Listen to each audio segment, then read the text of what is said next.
Hello সুপ্রিয় দর্শকবৃন্দরা, আমি আপনাদের সাথে আছি এক্সার মামুন। আজ দেখাতে চলে এলাম আমার পিছনে যে স্থানটি দেখতে পাচ্ছেন, এটি হচ্ছে মিঠাপুকুর মসজিদ। বাংলাদেশের মিঠাপুকুরে 19 শতকের প্রথম দিকের একটি মসজিদ। প্রমাণ দেখায় যে এটি মুঘল আমলে নির্মিত হয়েছিল এবং সাম্প্রতিক বছরগুলিতে প্রত্নতন্ত্র বিভাগ এটিকে বাংলাদেশের একটি প্রত্নতান্ত্রিক নিদর্শন হিসেবে তালিকাভুক্ত করেছে।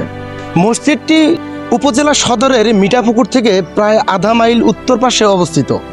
শিলালিপি অনুসারে মসজিদটি শেখ সাবিরের ছেলে এবং শেখ মোয়াজ্জেমের নাতি শেখ মোহাম্মদ আসিম তৈরি করেছিলেন। এটি 1226 হিজরিতে মুসলিম সাল 1811 খ্রিস্টাব্দ শুক্রবারে সম্পন্ন হয়েছে। মসজিদটির একটি আয়তাকার ভিত্তি এবং 3টি গম্বুজ রয়েছে। মসজিদটির রংপুর জেলা শহর থেকে 4 কিলোমিটার দক্ষিণে রংপুর বগুড়া মহাসড়কে পাওয়া যায়। হ্যাঁ দর্শকবৃন্দরা, যদি ভিডিওখানি একটুখানি ভালো লেগে থাকে তাহলে অবশ্যই লাইক, কমেন্ট, শেয়ার করতে ভুলবেন না। দেখা হবে পরবর্তী কোনো ভিডিওতে। সেই পর্যন্ত ভালো থাকুন, সুস্থ থাকুন। আল্লাহ হাফেজ।